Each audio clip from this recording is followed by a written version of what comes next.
नमस्कार व्यूअर्स, और आप सब लोग कैसे हैं। आशा करती हूँ आप सब लोग अच्छे होंगे, स्वस्थ होंगे और मेरा शिव पुराण का पाठ अवश्य देखते होंगे। तो सबसे पहले हम जान लेते हैं कि कल तक हमने कहाँ तक जाना था।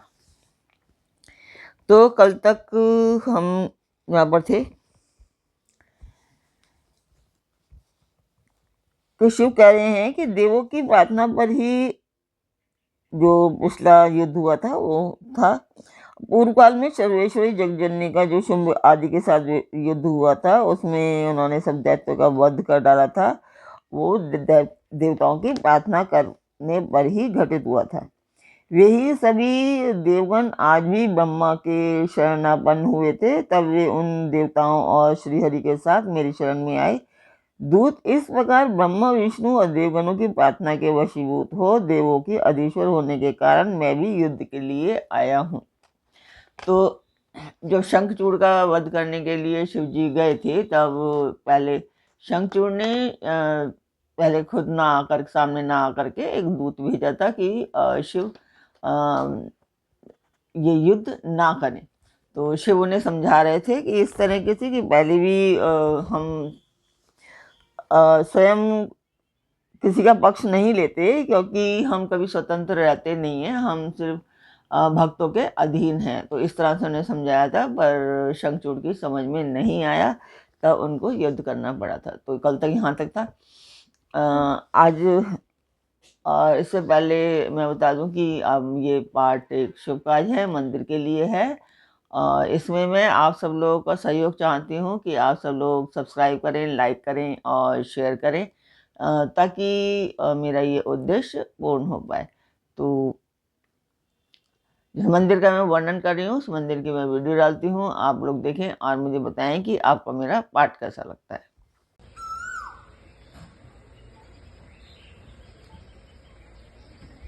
तो मंदिर की वीडियो आपने देखी, आपको मेरा पाठ कैसा लगता है कमेंट बॉक्स में मुझे अवश्य बताएं।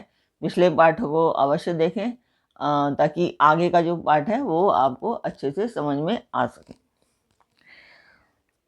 तो अब हम चलेंगे आज के पाठ पर। स्वागत करती हूँ मैं आप सभी का अपने इस कार्यक्रम शिव पुराण में। तो आज के शिव पुराण के पाठ में है कि देवताओं और दानवों का युद्ध, शंखचूड़ के साथ वीरभद्र का संग्राम, पुनः उसके साथ भद्रकाली का भयंकर युद्ध करना और आकाशवाणी सुनकर निवृत्त होना, शिवजी का शंखचूड़ के साथ युद्ध।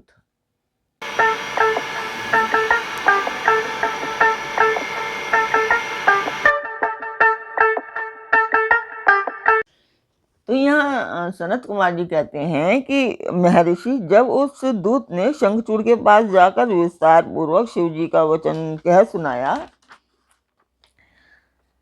तब तथा तत्वतः उनके यथार्थ निश्चय को भी प्रकट किया, तब उसे सुनकर प्रतापी दानवराज शंखचूड़ ने भी परम प्रसन्नता पूर्वक युद्ध को अंगीकार किया। फिर तो वह तुरंत ही मंत्रियों सहित रथ पर जा बैठा और उसने अपनी सेना को शंकर के साथ युद्ध करने के लिए आदेश दिया। इधर अखिलेश्वर शिवजी ने भी तत्काल ही अपनी सेना को तथा देवों को आगे बढ़ने की आज्ञा दी और स्वयं भी लीलावश युद्ध करने के लिए सन्मत हो गए। फिर तो शीघ्र ही युद्ध आरंभ हो गया और उस समय नाना प्रकार के रणवाद्य बजने लगे। वीरों के शब्द और कोलाहल चारों ओर गूंज उठे। मुने, इस प्रकार देवताओं और दानवों का परस्पर युद्ध होने लगा। उस समय वे दोनों सेनाएं धर्म पूर्वक जूझने लगी। स्वयं महेंद्र वृषपर्वा के साथ लड़ने लगे और विप्रचित के साथ युद्ध, सूर्य का धर्म युद्ध होने लगा। विष्णु दंभ के साथ भीषण संग्राम करने लगे। कालासुर से काल, गोकर्ण से अग्नि, कालके से कुबेर, मय से विश्वकर्मा, भयंकर से मृत्यु, संहार से यम, कालांबिक से वरुण, चंचल से वायु, घट पृष्ठ से बुध, रताक्ष से शनेश्वर, शनि, रत्नासार से जयंत, वर्चागरों से वसुगण, दोनों दीप्तिमानों से दोनों अश्वनी कुमार, धूम्र से नलकूबर, धुरंधर से धर्म, गणकाक्ष से मंगल, शोभाकर से वैश्वानर, पिपीट से मनमथ, गोकामुख चूर्ण, खड़ग, धूम्र, सहल, प्रतापी, वेशु और पलाश नामक असुरों के 12 आदित्य धर्मपूर्वक लोहा लेने लगे। इस प्रकार शिव की सहायता के लिए आए हुए अमरों का असुरों के साथ युद्ध होने लगा। 11 महारुद्र महान बल पराक्रम से संपन्न 11 भयंकर असुर वीरों से भिड़ गए। उग्र और चंड आदि के साथ महामणि, राहु के साथ चंद्रमा और शुक्राचार्य के साथ बृहस्पति धर्म युद्ध करने लगे। इस प्रकार उस महायुद्ध में नंदीश्वर आदि सभी शिवगण श्रेष्ठ दानवों के साथ संग्राम करने लगे। विस्तार भय से उनका पृथक वर्णन नहीं किया गया है। मुने, उस समय सारी सेनाएं निरंतर युद्ध में व्यस्त थीं और शंभु काल्यसुत के साथ वट वृक्ष के नीचे विराजमान थे। उधर शंखचूड़ ने रत्नाभरणों से विभूषित हो करोड़ों दानवों के साथ रमणीय रत्न सिंहासन पर बैठा हुआ था। फिर देवताओं तथा असुरों में चिरकाल तक अत्यंत भयानक युद्ध होता रहा। तदंतर शंखचूड़ भी आकर उस भीषण संग्राम में जुट गया। इसी बीच महाबली वीरभद्र समरभूमि में बलशाली शंखचूड़ से जा भिड़े। उस युद्ध में दानवराज जिन जिन अस्त्रों की वर्षा करता था उनको वीरभद्र खेल ही खेल में अपने वाणों से काट डालते थे। व्यास जी इसी समय देवी भद्रकाली ने समरभूमि में जाकर वहां भयंकर सिंहनाद किया। उनके उस शब्द को सुनकर सभी दानव मूर्छित हो गए। उस समय देवी ने बारंबार अट्टहास किया और मधुपान करके वे रण के मुहाने पर नृत्य करने लगी।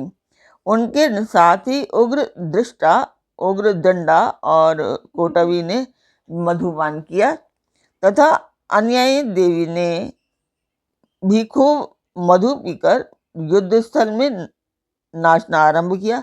उस समय शिवगणों तथा देवों के दलों में महान कोलाहल मच गया। सारा सुर समुदाय बहुत प्रकार से गर्जना करता हुआ हर्षमगन हो गया। तदंतर काली ने शंखचूड़ के ऊपर प्रलयकालीन अग्नि की शिखा के समान उद्दीप्त आग्नेयास्त्र चलाया, परंतु दानवराज ने वैष्णवास्त्र से उसे शीघ्र ही शांत कर दिया। तब देवी भद्रकाली ने उस पर नारायणास्त्र का प्रयोग किया। वह अस्त्र दानव शत्रु को देखकर बढ़ने लगा। तब प्रलयाग्नि की ज्वाला के समान उद्दीप्त होते हुए नारायणास्त्र को देखकर शंखचूड़ दंड की भांति भूमि पर लेट गया और बारंबार प्रणाम करने लगा। तब उस दानव को नम्र हुआ देखकर वह अस्त्र निवृत्त हो गया। तत्पश्चात देवी ने उस पर मंत्र पूर्वक ब्रह्मास्त्र छोड़ा। उस अस्त्र को प्रज्वलित होता हुआ देखकर दानवराज ने भूमि पर खड़े होकर उसे प्रणाम किया और ब्रह्मास्त्र से ही उसका निवारण कर दिया। तदंतर वह दानवराज कुपित हो उठा और विवेक पूर्वक अपने धनुष को खींचकर देवी के ऊपर मंत्र पाठ करते हुए दिव्यास्त्रों की वर्षा करने लगा। भद्रकाली समरभूमि में अपने विस्तृत मुख को फैलाकर उन अस्त्रों को निगल गई और अट्टहास पूर्वक गर्जना करने लगी, जिससे दानव भयभीत हो गए।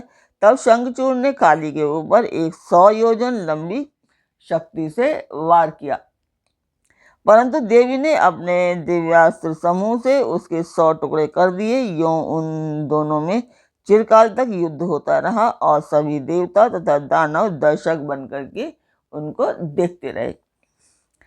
अंत में देवी ने महान कोपावेश से उसके वेग पूर्वक मुष्टि प्रहार किया। उसकी चोट से वह दानवराज चक्कर काटने लगा और उसी क्षण मूर्छित हो गया। फिर क्षण भर में ही उसकी चेतना लौट आई और वह उठ खड़ा हुआ, परंतु वह उस प्रतापी ने मात्र बुद्धि होने के कारण देवी के साथ बाहु युद्ध नहीं किया।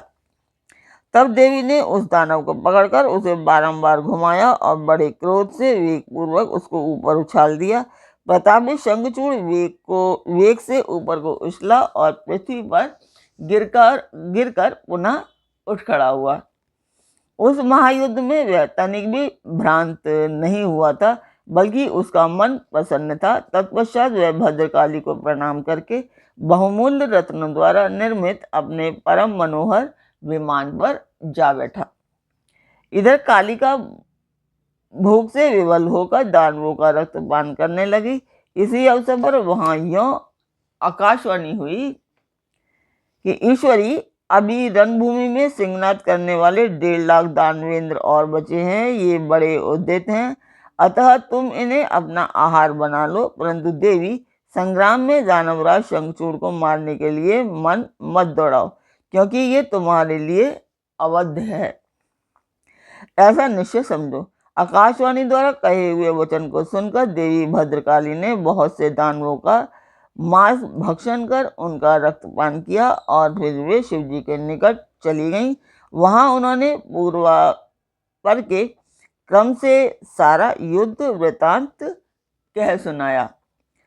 तो व्यास जी ने फिर पूछा सनत कुमार जी से कि महाबुद्धिमान सनत कुमार जी, काली का वे कथन सुनकर महेश्वर ने उस समय क्या कहा और कौन सा कार्य किया, उसे आप वर्णन करने की कृपा करें, क्योंकि मेरे मन में उसे सुनने की प्रबल उत्कंठा जाग उठी है। तो ये सब हम कल जानेंगे। आज का पाठ मैं यहीं पर पूर्ण करती हूँ। कल फिर मिलेंगे एक नए पाठ में, एक नई उमंग, एक नई तरंग के साथ। तब तक के लिए आज्ञा दीजिए। ओम नमः शिवाय। जय माता की।